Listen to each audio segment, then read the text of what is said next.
Ramatiz. Elucidações do Além. Obra psicografada por Hercílio Mais. Elucidações do Além. No universo não existem fantasias nem milagres. Mas tudo obedece a um processo de ciência cósmica com leis invariáveis. É óbvio, pois, que a operação de pensar, desejar ou sentir do espírito exige sistemas, órgãos e mecanismos adequados na contextura do perispírito. Ramatiz. Nesta obra, Ramatiz simplifica temas transcendentais relativos à constituição oculta do homem. Os corpos astral e mental, perispírito, o duplo etérico e suas funções, a descrição e funcionamento dos chakras etéricos e astrais, assim como noções sobre o prana, são tratados de forma didática, na característica forma de perguntas e respostas que o luminoso mestre da Grécia Antiga aprecia utilizar para transmitir o conhecimento. Faculdades psíquicas outrora comuns ao currículo das escolas iniciáticas, algumas hoje catalogadas como faculdades mediúnicas, são analisadas de forma clara e acessível ao estudante: a radiestesia, a psicometria, os fenômenos de efeitos físicos e de voz direta, bem como o mecanismo astroetérico que produz os chamados lugares assombrados. Em capítulo especial, Mestre Ramatiz desvenda o processo reeducativo que se verifica, em casos de retardo mental severo, no psiquismo enfermo dos espíritos fazedores de guerra do passado. Outro capítulo peculiar descreve a missão social e espiritual do Brasil na liderança da nova era, analisando os componentes do psiquismo do povo brasileiro que o credenciam para essa condição. Há 35 anos, esgotando sucessivas edições, esta obra já se impôs à preferência dos estudantes espiritualistas do Brasil. Hercílio Mais. Hercílio Mais, médium de Ramatiz, nasceu e viveu em Curitiba, Paraná, por 80 anos, 1913 a 1993. Completou 3 anos do curso de medicina, que interrompeu por razões de saúde, vindo a formar-se posteriormente em direito, profissão que exerceu paralelamente à de contador. Aos 30 anos, após ver aflorar sua mediunidade, teve contato com Ramatiz, com o qual possuía laços espirituais de remotas eras. Ciente do compromisso de trabalho assumido antes de seu reencarne, passou a psicografar através da mediunidade intuitiva a série de obras de Ramatiz, que abrange temas inéditos e despertadores, de fácil receptividade ao leitor por apresentar, de maneira acessível, o conhecimento iniciático milenar. Universalista e estudioso das mais diversas correntes espiritualistas, Hercílio Mais foi maçom, Rosacruz e teosofista. Paralelamente à tarefa de psicografia, foi médium receitista de rara eficiência. Através da radiestesia, em que era perito, atendia com receituário homeopático gratuito centenas de enfermos por semana em um pequeno centro espírita de Curitiba. Só aceitava, via de regra, pacientes desenganados da medicina. Os mais necessitados saíam com a própria medicação fornecida por ele. A legião de casos complexos, exóticos e incuráveis resolvidos com assistência de uma equipe de médicos do espaço nunca foi mencionada por Hercílio, cujo traço marcante de temperamento e de vida era a simplicidade. Caracterizava-se pela índole generosa e a singeleza espiritual com que acolhia a todos e encantava auditórios nas palestras que mesclavam conhecimento transcendental e permanente bom humor. Deixou neste plano a esposa, de indicador ordinal feminino Eleonora Mais, companheira de todas as tarefas, 3 filhos, Yara, Zélia e Mauro, e vários netos. Minha homenagem fraterna a Edson Guiraldi, companheiro estudioso da espiritualidade e liberto de injunções sectaristas, dedico esta obra. Curitiba, agosto de 1964. Hercílio Mais. Invocação às falanges do bem. Doce nome de Jesus. Doce nome de Maria. Enviai-nos vossa luz. Vossa paz e harmonia. Estrela azul de Dharma. Farol de nosso dever. Libertai-nos do mau karma. Ensinai-nos a viver. Ante o símbolo amado do triângulo e da cruz. Vê-se o servo renovado. por ti, ó Mestre Jesus. Com os nossos irmãos de Marte, façamos uma oração que nos ensinem a arte da grande harmonização. Invocação às falanges do bem. Do ponto de luz na mente de Deus, flua luz às mentes dos homens. Dessa luz à terra. Do ponto de amor no coração de Deus, flua amor aos corações dos homens. Volte Cristo à terra. Do centro onde a vontade de Deus é conhecida. Guie o propósito das pequenas vontades dos homens. O propósito a que os mestres conhecem e servem. No centro a que chamamos a raça dos homens. Cumpra-se o plano de amor e luz. E mure-se a porta onde mora o mal. Que a luz, o amor e o poder restabeleçam o plano de Deus na Terra. Capítulo 1. O Brasil e a sua missão social e espiritual sob a égide do Espiritismo. Pergunta. Quase todos os mentores espirituais que falam à Terra são unânimes em afirmar que o Brasil, sendo o país mais espírita do mundo, está fadado a desempenhar, no futuro, uma alta função moral e espiritual no seio da humanidade. Poderei citar alguns fundamentos objetivos que justifiquem semelhante prognóstico. Ramatiz. Efetivamente, à medida que o povo brasileiro se espiritualizar assimilando conscientemente o racionalismo do processo reencarnacionista, ou seja, a grandeza e a amplitude moral das vidas sucessivas, que transformam o homem perfeito, de hoje, no anjo futuro, o Brasil fará jus a receber novos acréscimos do alto, que o habilitarão a ser, não somente o celeiro material do mundo, mas também um farol moral e espiritual da humanidade. Já existe real fundamento para tais prognósticos, pois enquanto nos outros países o espiritismo é cultuado subordinando-se a um academismo de pura experimentação científica, os brasileiros, pelo seu sentimento fraterno de teor espiritual, acolheram-no de modo efusivo, abrindo-lhe as portas com satisfação e alegria, de modo que as próprias raças imigradas não se retraem à influência reformadora da doutrina espírita. No Brasil, a prática e aceitação do espiritismo está resguardada de preconceitos separatistas, pois apesar de o seu povo ser constituído de raças heterogêneas as mais diversas, os que se unem sob a bandeira do espiritualismo mantêm entre-se uma unidade de afetos crísticos de amplitude universal. É que o sublime Evangelho de Jesus tem na sua doutrina o veículo mais racional para difundir os seus conceitos divinos por todos os quadrantes do mundo. Doutrina cimentada nos princípios sadios do espiritualismo oriental, milenário, e codificada em linguagem acessível a todos os cidadãos da humanidade, é um roteiro seguro que ilumina até as criaturas desprovidas de inteligência ou de cultura, libertando-as dos dogmas e preconceitos religiosos sediciosos e supersticiosos. Além disso, o Espiritismo não exige que os seus adeptos fujam do mundo profano onde Deus também está, pois as múltiplas estradas da vida das coletividades são abençoadas escolas de educação e reajustamento fraterno entre todas as criaturas. Pergunta. Mas existem porventura alguns atributos etogênicos ou virtudes relevantes, no povo brasileiro, que qualifiquem o Brasil como digno e escolhido para vir a ser o maior líder social e espiritual ante a humanidade?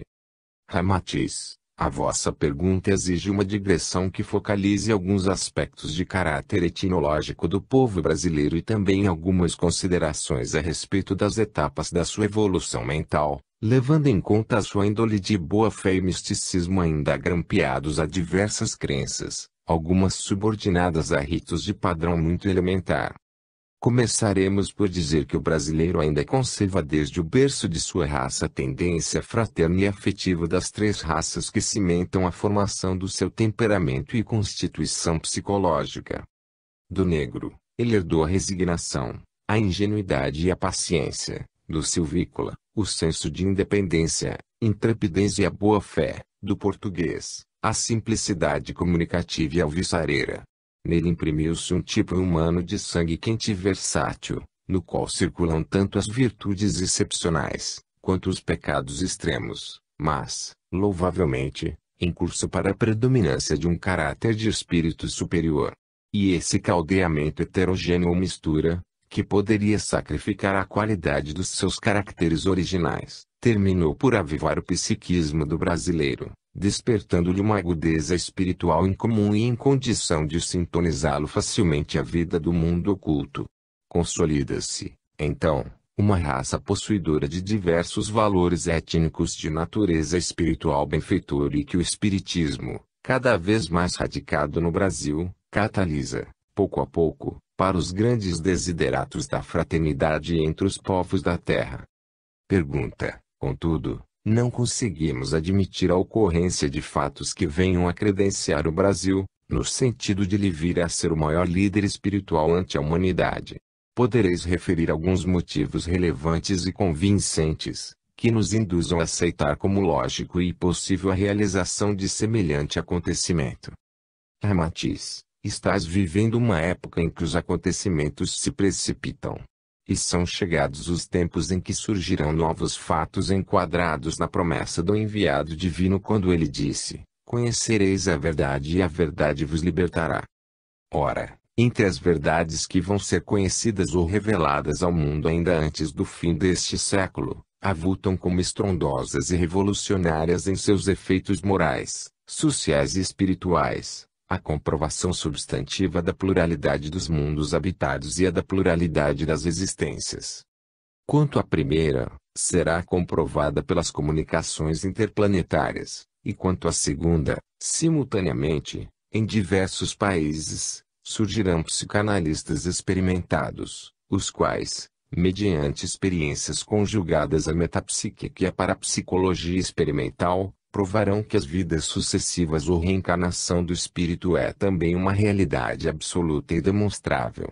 Esta prova decisiva está entrosada num fenômeno de psiquismo que já tem sido levado a efeito entre vós, em exibições públicas no palco de teatros e cinemas. Referimos-nos ao fenômeno de condicionar o ego ao espírito encarnado, o homem, a uma introspecção psíquica, fazendo que ele regrida e viva, de novo, os diversos estágios de sua vida e idade, num descenso vibratório que, mediante uma espécie de revelação das chapas fotografadas na tela da sua memória, faculta-lhe expor e retornar a viver, com absoluto realismo, as emoções de cenas e quadros vividos por ele durante a sua vida atual, indo até os pormenores de sua própria meninice. Acresce, ainda, que os ditos psicanalistas irão mais além, pois eles conseguirão que o indivíduo, o homem, submergido nesse transe introspectivo, seja levado a regredir até ao ponto de o espírito encaixar-se na personalidade que lhe foi uma ou mais das suas existências pretéritas, ou seja, será conseguida uma translação do espírito idêntica que se obtém no plano astral quando um espírito, por efeito de uma aguda e profunda requisição mental, consegue emergir ou mergulhar no seu passado e viver a sua personalidade de vidas anteriores, semelhando à lagarta que despe sua roupagem de crisálide e surge metamorfoseada em borboleta. Em consequência, tal fenômeno trará à superfície certos fatos e detalhes de outra encarnação de um mesmo espírito, cuja identificação e autenticidade, em diversos casos, será possível comprovar. Por conseguinte, quando este fenômeno for comprovado e tiver a chancela da ciência oficial ou acadêmica, tratando-se de um fato ou realidade que demonstra a pluralidade das existências proclamadas pelo Espiritismo, este, desde logo, ante o consenso da opinião mundial, se imporá como precursor da nova ordem moral e espiritual fundada no Espiritismo. E como decorrência desse acontecimento ruidoso, que abalará a consciência espiritual da humanidade, o Brasil, por ser, de fato, o país mais espírita do mundo, será chamado a exercer a função de líder da nova marcha moral e espiritual revelada ao mundo por Allan Kardec, nas obras que constituem a edificação da doutrina espírita. O brasileiro é criatura muito sensível e receptiva à influência dos espíritos desencarnados, pois, ingênuo, despreocupado, otimista e resignado, ainda pouco afeito ao rigorismo científico ou dogmatismo acadêmico, livrou-se de enredar a sua mente no labirinto das concepções transcendentais que tanto atrofiam a intuição. É certo que ele também se desarvora facilmente sob o guante e malfazejo dos espíritos do astral inferior, quando, rico ou pobre, sábio ou ignorante, mas vencido pelo desespero, pelo tédio ou pela doença, se deixa escravizar pelo álcool, pela sensualidade ou pelo jogo vicioso, com graves danos para sua vida psíquica. Todavia, quando decide meditar e libertar-se de seus equívocos, é um tipo capaz de lograr avançados desideratos do espírito, pois entrega-se à prática sincera da caridade e aceita humildemente os ensinamentos de Jesus. Embora seja um pecador renitente, ele assim que resolve empreender a sua reabilitação espiritual, marcha para frente sobrepondo-se e vencendo os seus recalques inferiores. São ainda raros os países em que se empreendem campanhas tão singulares quanto as que se fazem no Brasil, onde os ricos e mesmo os pobres, antecipando-se às próprias obrigações dos administradores públicos, conjugam seus esforços para obter o alimento, o agasalho, o leito, a veste e também proporcionar assistência aos tuberculosos, lázaros, favelados, órfãos, as crianças e velhos desamparados e ainda levar a palavra doutrinária de esclarecimento e resignação aos que se encontram presos nas penitenciárias.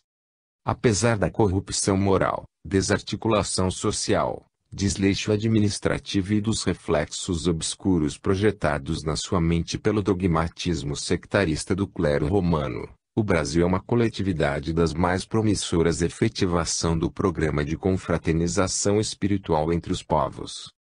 A despeito de suas crises agudas de caráter social, político e econômico, a nação brasileira encaminha-se para consolidar um padrão superior em todos os setores das atividades humanas.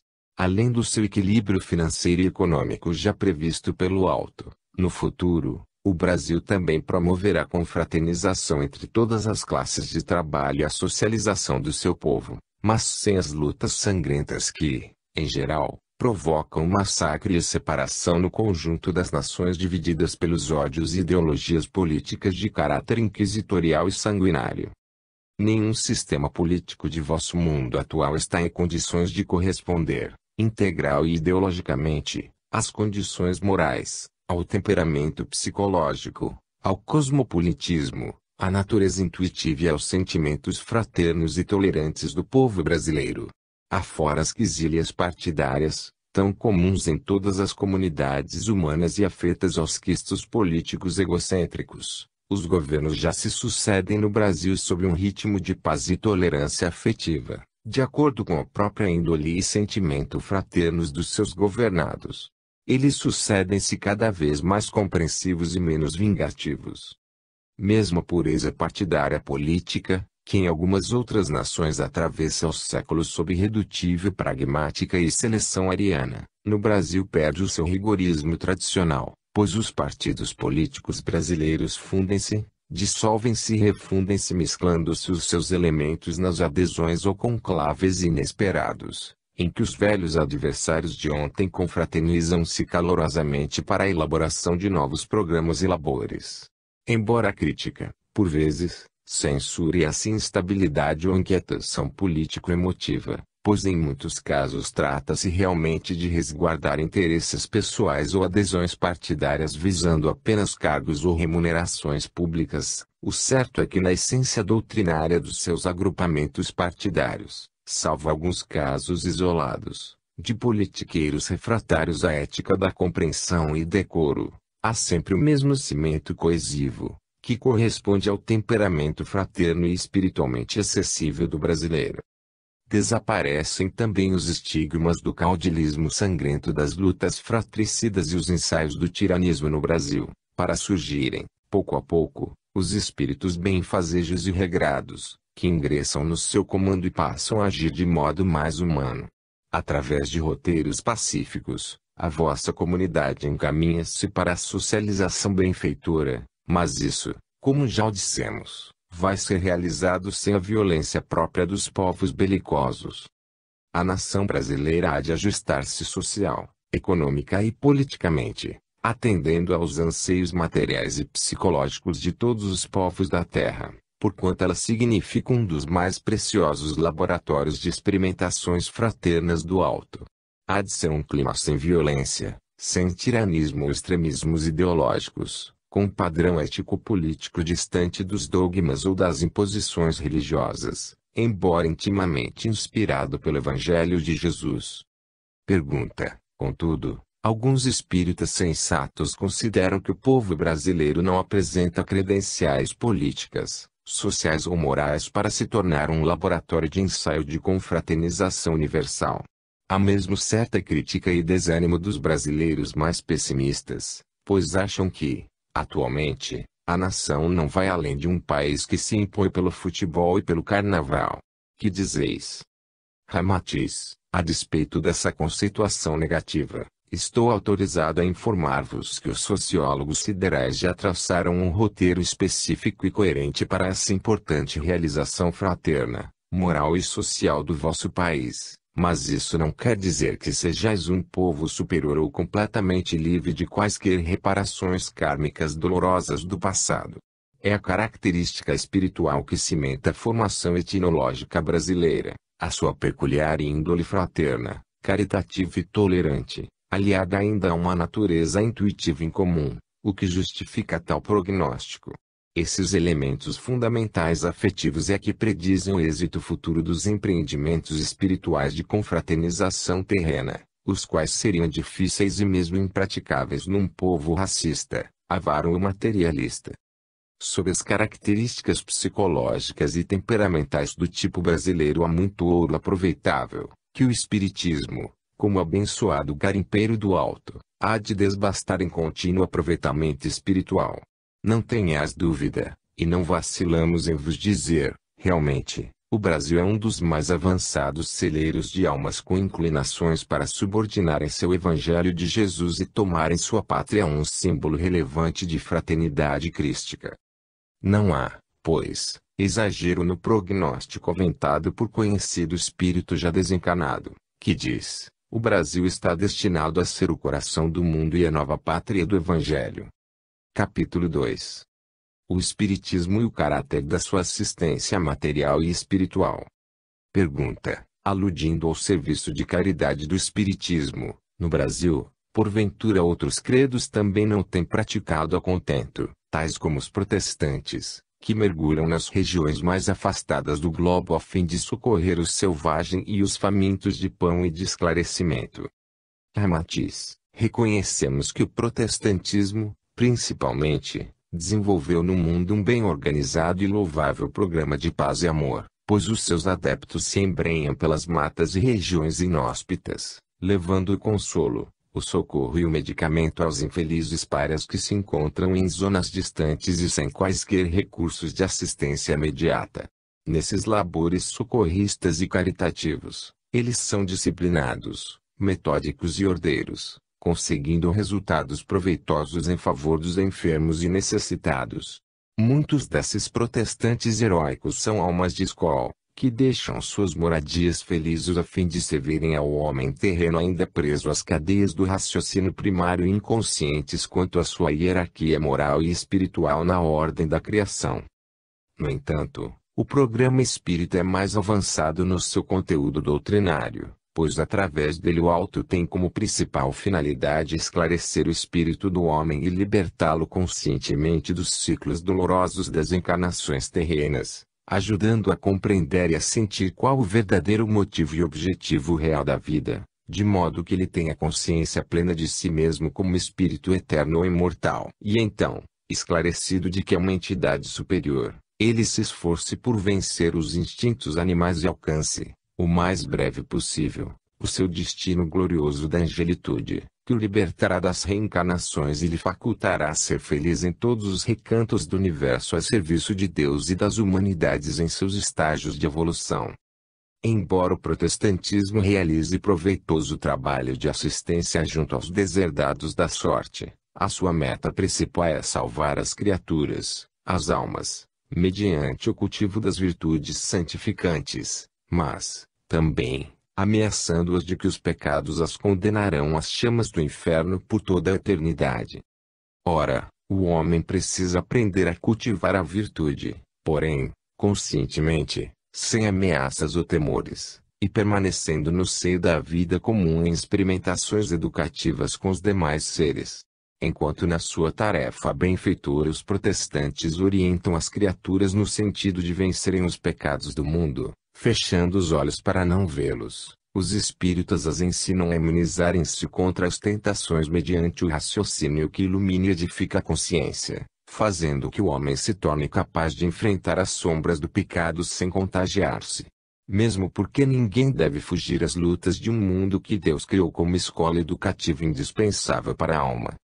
O selvagem, o doente ou o faminto que, depois de amparado materialmente pelo protestantismo, resolve fugir aos pecados do mundo porque receia que a sua alma seja lançada no inferno. Essa fuga não conseguirá extinguir os recalques malignos dos instintos, pois esses desejos recalcados ou adormecidos tornarão a explodir assim que se apresentem circunstâncias favoráveis, capazes de romper as amarras débeis da sua vontade mal disciplinada. As virtudes, quando impostas, não têm força para resistir à compressão dos instintos inferiores. Só a consciência espiritual emancipada pela sua própria autoevangelização está em condições de vencer a tremenda batalha moral entre o homem-espírito e o homem-animal. Em qualquer circunstância da vida a proibição estimula o desejo e provoca o espírito em infração, pois é da natureza humana preferir o que lhe faculta vantagens ou prazer imediatos e desinteressar-se por quaisquer benefícios ou promessas futuras e que lhe parecem enigmáticas. Embora louvemos os credos religiosos dogmáticos no seu trabalho de assistência ao próximo e no serviço do Cristo a favor dos párias do mundo, somos obrigados a salientar o Espiritismo, pois além de sua tarefa socorrista e de estímulo espiritual, é doutrina de esclarecimento consciente. As exortações doutrinárias cujo pano de fundo são as fogueiras do inferno ou paraíso do céu podem fazer compreender quanto às vantagens de ser bom e ser premiado, porém, de modo algum, dão ao homem aquele discernimento moral, subsistente, apoiado na meditação que considera, deduz, compara e o habilita a saber qual o rumo mais certo e seguro que lhe convém seguir na jornada da sua evolução como espírito imortal. Capítulo 3. O sacerdócio ou apostolado crístico e o ambiente do mundo profano. Pergunta. Segundo o Código Secular da Igreja Católica e também conforme a opinião da maior parte de seus prosélitos, o isolamento de seus sacerdotes nos conventos e mosteiros, abdicando das injunções comuns e cotidianas da vida, tem por objetivo ou finalidade fazer que eles, segregando-se do círculo do mundo profano, se voltem completamente às tarefas espirituais em favor da humanidade e melhor servirem as causas de Deus. Que justificam essa diretriz austera, sob a alegação de que Jesus, Buda, Francisco de Assis e outros grandes iluminados que legaram à humanidade mensagens sublimes de salvação espiritual, se isolavam do convívio do mundo profano. Que vos parece?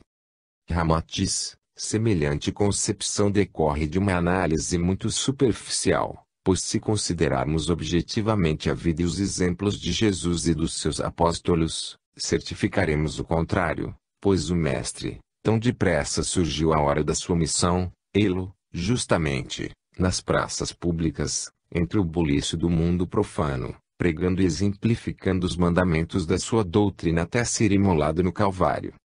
Igualmente, os seus discípulos ou apóstolos, embora em algumas cidades da Palestina eles tivessem as mansões onde se reuniam, a sua vida ativa consistia num sacerdócio levado a efeito nas praças públicas, ou seja, enfrentando o ambiente vicioso do mundo, porquanto o Mestre advertiu que ele viera tratar dos doentes, os pecadores, pois os sãos não precisam de médico.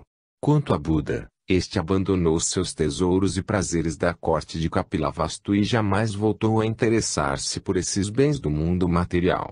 E Francisco de Assis também não foi um líder religioso pregando a sua doutrina isolado no deserto. Ao contrário, ele impôs-se como um revolucionário espiritual, vencedor de todos os desejos da vida física, mas sem fugir do mundo profano onde, aliás, Deus também está. Pergunta. Mas esses inúmeros conventos e ordens monásticas, que surgiram em diversas panes do mundo e que têm subsistido através dos séculos, abrigando dezenas de milhares de sacerdotes e freiras, Não constituem núcleos de resistência no sentido de amparar as causas de Deus e de Jesus. Ramatiz, o aspecto desse movimento, bem considerado em sua intimidade, é produto de um egocentrismo espiritual. É uma fuga ou refúgio ascético ditado pelo interesse íntimo ou privado de melhor conquistar-se a salvação. E não como um sacrifício destinado, essencialmente, a salvar os que estão do lado de fora, perdidos nos labirintos do mundo profano. Nos primeiros séculos do cristianismo, os seguidores de Jesus, em vez de se refugiarem nas muralhas dos conventos ou das igrejas, eles iam ao encontro do mundo, enfrentando, de peito aberto, grandes lutas, riscos e impedimentos de toda espécie, pois naqueles tempos não havia estradas de ferro, nem automóveis, nem aviões. Contudo, lá iam esses peregrinos do sacrifício, caminhando dia e noite, dispostos a lutarem com os poderosos, mas sem levar armas. Iam enfrentar hipócritas e não levavam astúcia, iam conquistar consciências e não levavam dinheiro. Ora, justamente, o racionalismo sensato da mensagem espírita esclarece que o homem terreno, para emancipar-se em espírito, não precisa fugir do mundo profano, nem deixar de constituir um lar ou abster-se das obrigações e alegrias comuns da vida. O homem que foge dos problemas da sua comunidade, fechando-se, qual caracol, dentro da casca da sua conveniência, não só perde o treino da experiência da vida integral, como ainda se assemelha à criatura egoísta que foge da estrada dificultosa em que todos labutam, deixando ao abandono os seus companheiros exaustos, enquanto ele vai cuidar exclusivamente de si mesmo, na busca de sua aventura espiritual, que ele resolveu colocar e sobrepor acima de tudo e de todos. Capítulo 4. As almas enfermas dos responsáveis pelas guerras.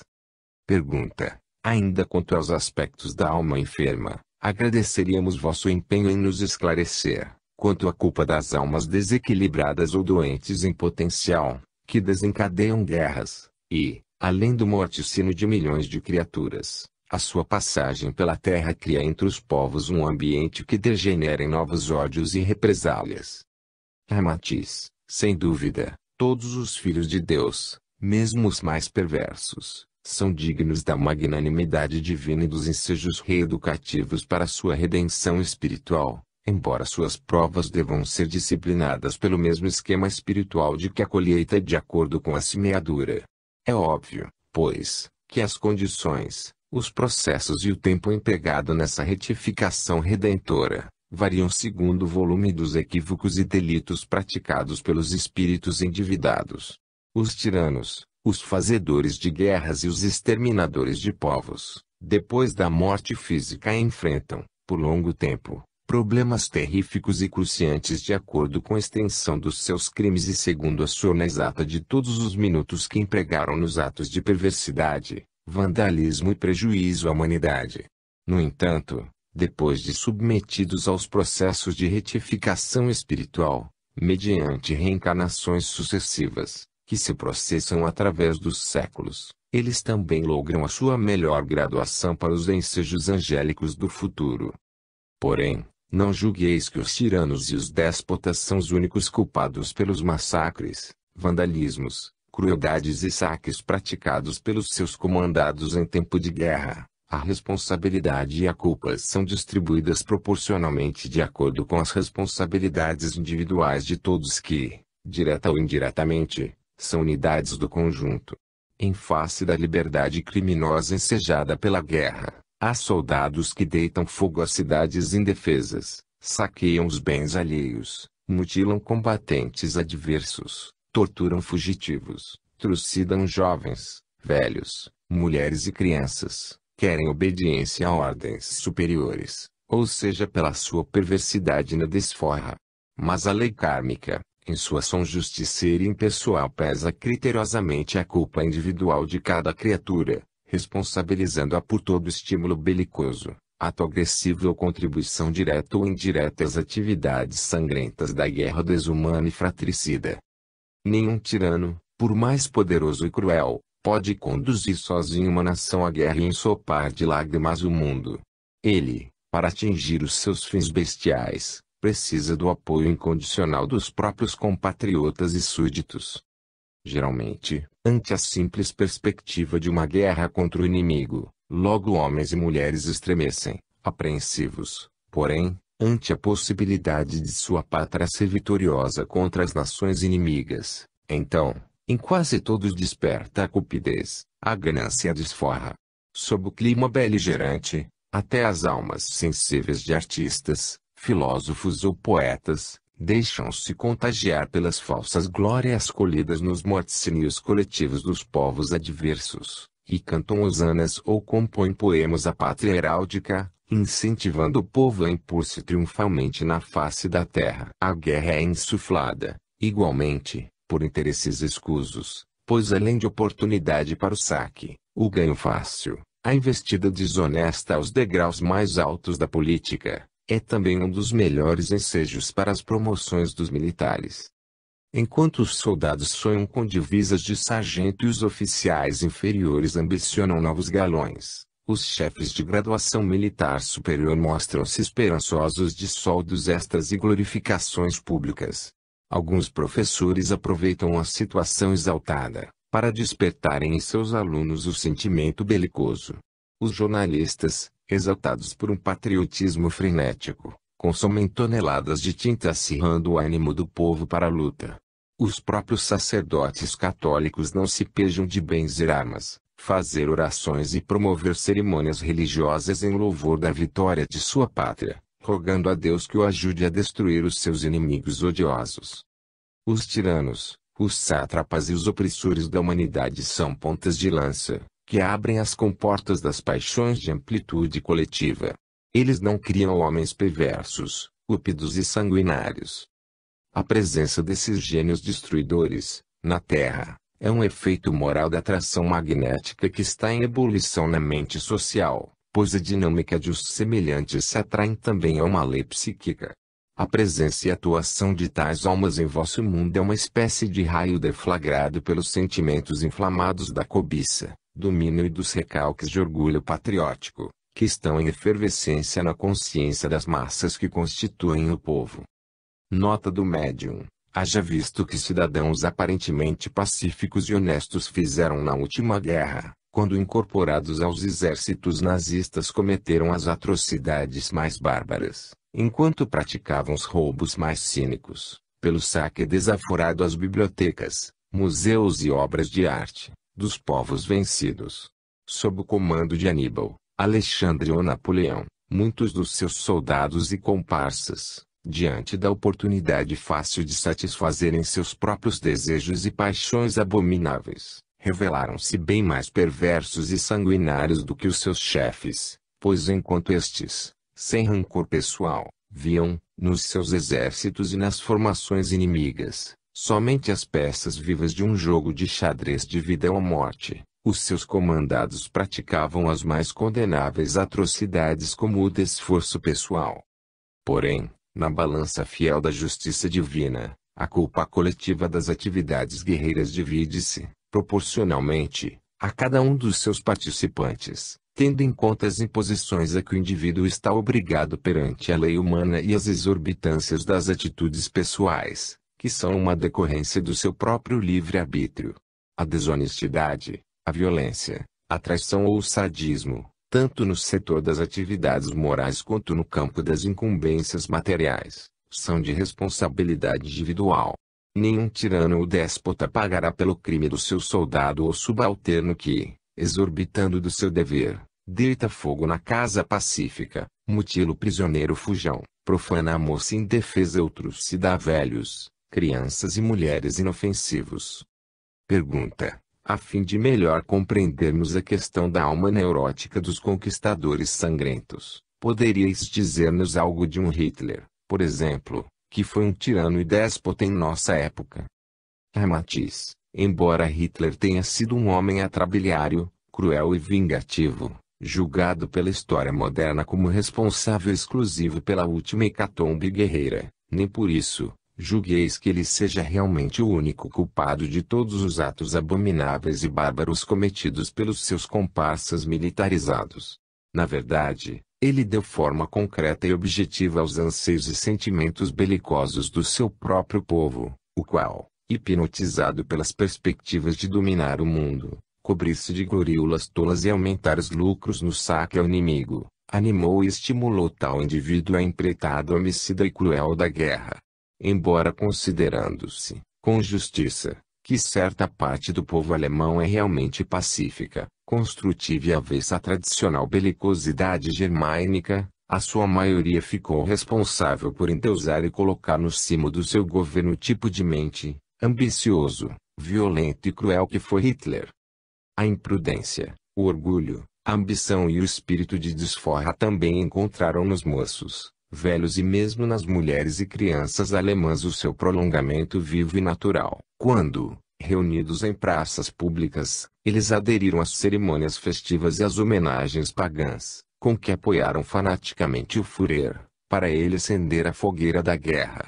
Esse ódio e vingança atingiram os próprios vizinhos sem culpa direta no caso, enquanto a fúria nazista destrutiva caiu sobre o adversário mais próximo e mais débil, apontado como um dos culpados pela humilhação do passado, ou seja, o judeu.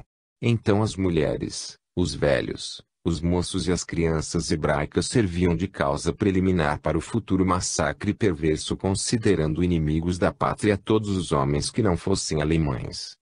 Nota do Medium: convém o leitor ler o artigo As Expiações Coletivas, de autoria de Rodolfo Galigaris, incerto no Reformador, de outubro de 1962, a página 221, quando ele aborda o passado dos judeus destruindo cidades e populações indefesas, segundo os relatos do próprio Velho Testamento, e depois sofrendo as provações coletivas pelos flagícios e fuzilamentos em campos de concentrações nazistas, no cumprimento doloroso do seu karma pregresso. No entanto, malgrado Hitler ter sido estigmatizado como o Satã da história e o único responsável por acender afoitamente a fogueira da guerra, outras nações vestidas de donzelas, também contribuíram com o seu feixe de lenha cortado sob o machado da opressão econômica, imposição ideológica ou política, competição comercial ciumenta ou orgulho de raça, impondo sua prepotência mal disfarçada e apressando soluções egoístas para o futuro. Os adversários de Hitler apressaram o passo para salvar a humanidade, mas também escreveram páginas sombrias de vingança, de ódio e de desonestidade, as quais, embora ignoradas pela história do mundo, o Senhor marcou no livro da vida para o resgate por vindouro dos responsáveis. Ambos os lados beligerantes, esquecidos do amor pregado pelo Cristo, perpetraram crimes odiosos, fuzilamentos desnecessários e deram vazão às paixões de raça, cometeram pilhagens e barbarismos protegidos pelo pavilhão simbólico da pátria, justificando seus atos ignóbeis por um código imoral de guerra. As nações terrenas ainda são constituídas por núcleos de homens apaixonados e belicosos, sejam quais forem as raças de que eles descendam. Elas são pacíficas e suportam-se mutuamente, enquanto encontram-se incapacitadas para apoderarem-se dos bens do vizinho, pois a cultura, a educação e os valores intelectuais que lhes atenuam a irracionalidade, esboroam-se fugazmente diante da primeira oportunidade bélica fratricida. Em verdade, os povos pacíficos de hoje foram os conquistadores e invasores impiedosos do passado, que saqueavam populações indefesas e anexavam seus territórios. Assim que lhes for dada nova oportunidade de poderio guerreiro, não há dúvida de que tais povos inofensivos tornar-se-ão novamente piratas sanguinários, semeando a morte e furtando os despojos do próximo, pois a rapinagem ainda é o traço fundamental do terrícola. Aliás, os povos ou nações movem-se conforme os seus interesses imediatos e não segundo algum código de honra ou moral cristã. E desde que se conjuguem interesses recíprocos no mesmo jogo de benefícios, os inimigos de hoje poderão ser os aliados de amanhã, embora sacrificando-se os amigos de ontem. Da mesma forma, os vencedores justificam a sua contribuição para a guerra sangrenta, defendendo-se pelo slogan de salvadores da humanidade e protetores da civilização em perigo, enquanto atribuem aos vencidos a culpa dos piores crimes e atrocidades, acoimando-os de bárbaros responsáveis pela mesma hecatombe que, ocultamente, interessa a todos.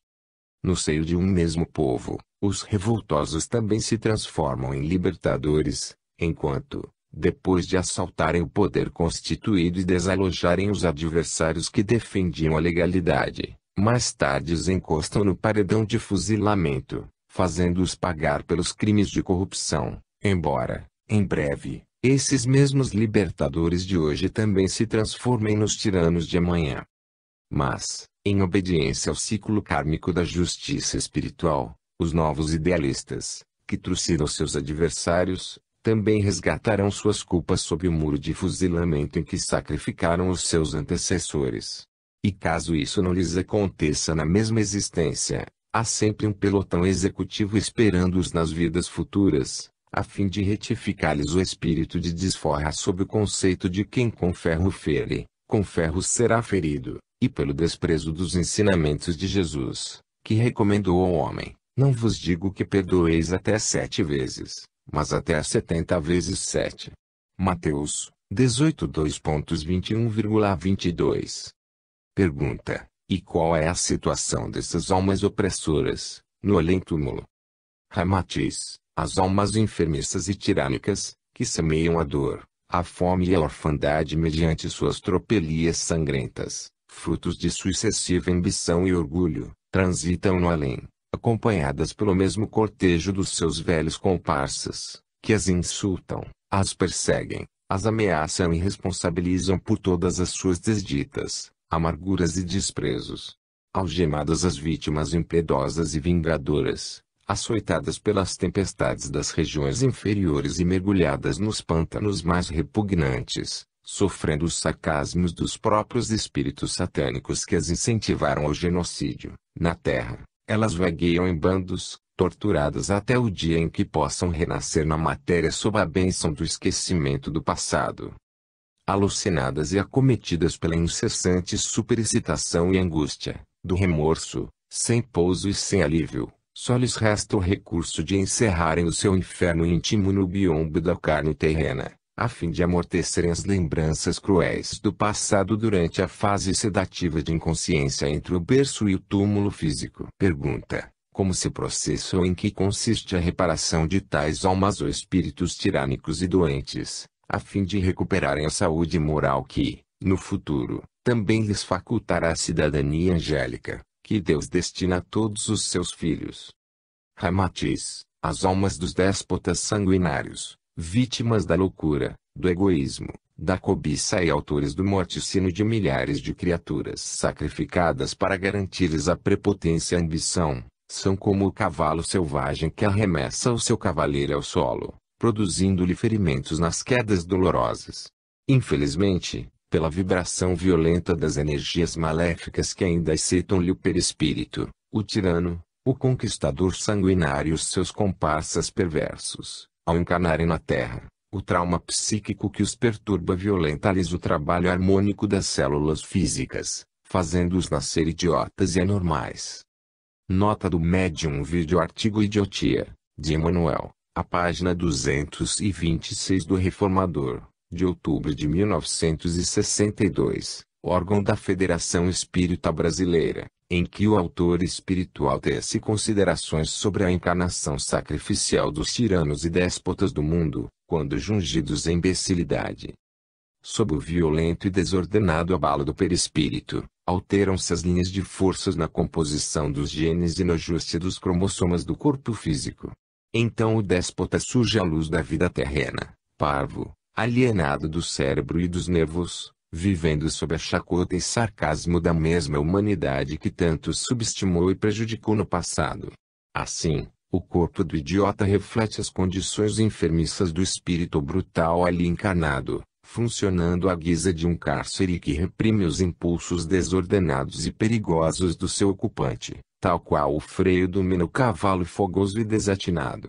As paixões violentas como a crueldade, a ambição e o orgulho que desatam as forças do instinto animal selvático, impossibilitadas de sua ação destruidora, vão se debilitando pouco a pouco, de modo a não voltarem a manifestar-se sob os mesmos impulsos indomináveis.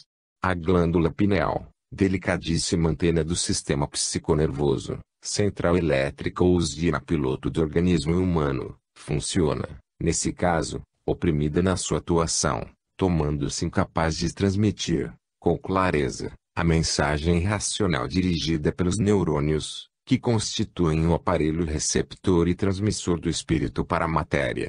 Nesse retardamento obrigatório, de um corpo físico tardo no seu metabolismo motor e nervoso, o perispírito enfermiço readquire, gradualmente, a sua vibração normal e a alma, o seu domínio salutar. Represando na carne o seu excesso perturbador, ela submete-se à terapêutica obrigatória do repouso vibratório, pois disciplina sua emotividade, reprime as forças instintivas que fervilham na intimidade perispiritual, assim como o cavalo indócil, atado a pesado veículo, também fica impedido dos desatinos prejudiciais a si mesmo. Pouco a pouco, a alma enferma, que, pelos seus impulsos animalizados, praticou crimes, distúrbios e atrocidades coletivas no mundo físico, termina por corrigir-se dos excessos danosos sob o domínio das grades de um corpo físico deformado. Ela exaure e se cansa, ante as tentativas inúteis de dominar, a seu talante, um sistema nervoso rígido e retardado, que lhe anula a coordenação dos raciocínios e a impede de usar suas forças maléficas. As paixões tão comuns dos déspotas e guerrilheiros, como o orgulho, a ambição, a prepotência e a impiedade, que eles manifestam quando portadores de corpos sádios e cérebros normais, terminam arrasadas e impedidas de qualquer ação sobre o organismo carnal atrofiado. As suas ideias perigosas e as emoções atrabiliárias nem chegam a ultrapassar-lhes o campo subjetivo, pois extinguem-se ou cessam por falta de um sistema cerebral nervoso, correto e sensível capaz de dar-lhes forma e ação no mundo exterior. Contudo, não há punição deliberada para tais espíritos doentes, mas apenas a reparação espiritual no sentido de se ajustarem ao padrão de vida superior. O corpo imbecilizado a subjugar-lhes os impulsos homicidas, sufocando-lhes a eclosão violenta das paixões animais, constitui-se no abençoado estágio para sua evolução espiritual no futuro. Capítulo 5. Os trabalhos mediúnicos e a amplitude do intercâmbio espiritual. Pergunta: que nos dizes quanto à conveniência dos trabalhos mediúnicos no seio do Espiritismo? Ramatiz: as reuniões espíritas de intercâmbio espiritual prestam o valioso serviço de possibilitar o equilíbrio psicofísico de certas criaturas que, pela sua faculdade mediúnica de alta sensibilidade psíquica, sofrem assédio constante por parte dos espíritos desencarnados que desejam comunicar-se para expandirem os seus males ou queixas e serem esclarecidos das dúvidas e confusões em que ainda se encontram. Pergunta: então, eles não podem ser esclarecidos pelos assistentes do próprio setor em que vivem, ou seja, pelos seus guias? Ramatiz: esses espíritos desencarnados encontram-se na mesma situação confusa do indivíduo que, na Terra, seja transferido, de repente, para um país estrangeiro, cujo idioma, hábitos, costumes e ambientes são completamente diversos daquele onde ele viveu durante toda a vida. Ou seja, embora não sendo cego, nem surdo ou mudo, ele encontra-se impossibilitado de manifestar as suas emoções e entender o que lhes dizem os habitantes desse outro país. Faz-se, pois, mister serem esclarecidos ainda mediante a palavra humana e no ambiente do próprio mundo onde viveram. Pergunta: então os trabalhos das sessões espíritas devem ser ampliados cada vez mais, pois além de constituírem um veículo de socorro eficaz aos espíritos que se encontram perturbados, é também a única forma de desenvolver a mediunidade dos assistentes ou participantes que possuem essa faculdade? Ramatiz: assim é. Porém, quanto ao objetivo moral de esclarecer os espíritos que se encontram perturbados, toma-se oportuno lembrar-vos, além das vossas sessões espíritas programadas sob dias e horários certos, há uma outra verdadeira sessão espírita, aliás, de grande amplitude e mérito em seus objetivos redentores e que não deve ser relegada ao esquecimento. A sessão espírita a que nos referimos, deveis iniciá-la logo que vos levantais do leito, pela manhã, encerrando-a à noite quando vos deitais para o sono reparador.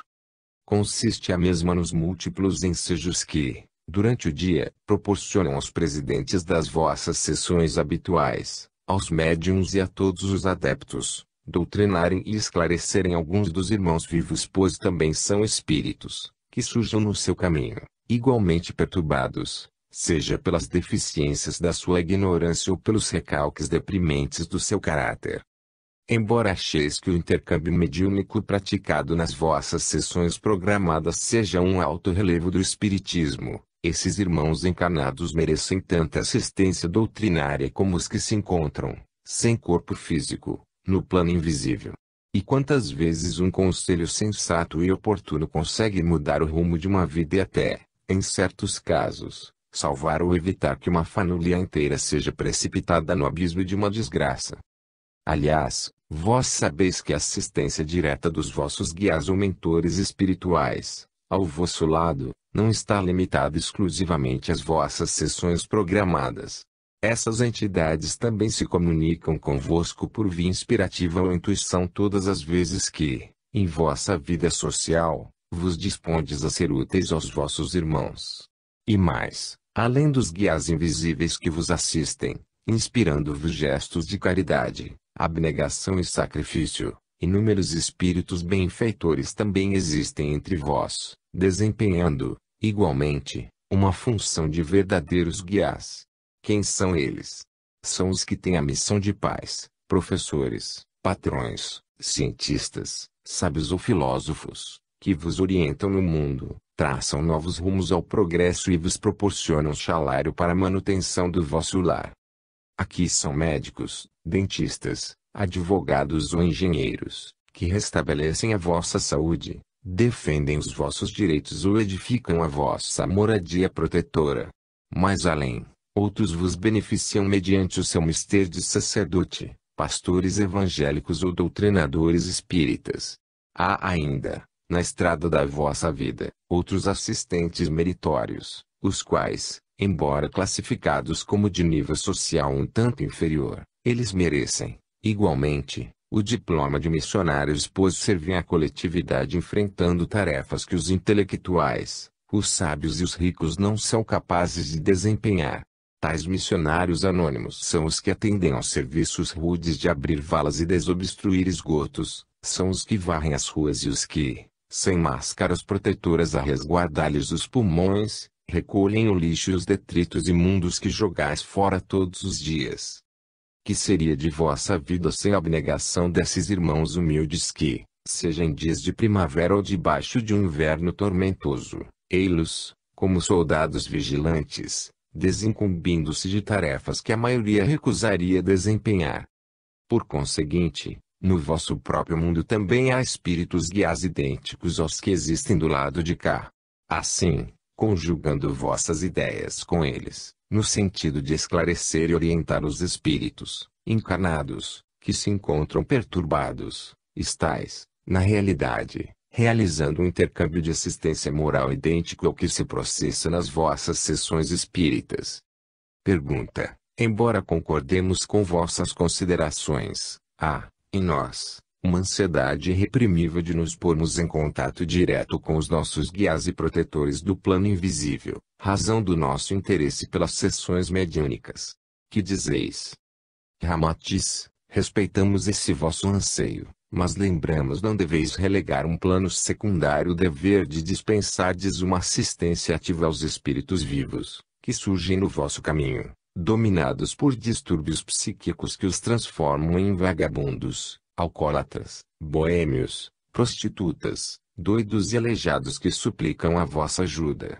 Mais além, nas penitenciárias, ser-vos-á fácil doutrinar o malfeitor, o ladrão, o assassino, todos eles, necessitados de orientação e exemplos redentores. Esses transviados, embora distantes das venturas do bem, também são vossos irmãos e precisam que os ajudeis a integrarem-se na vida humana sem terem de ser segregados da coletividade.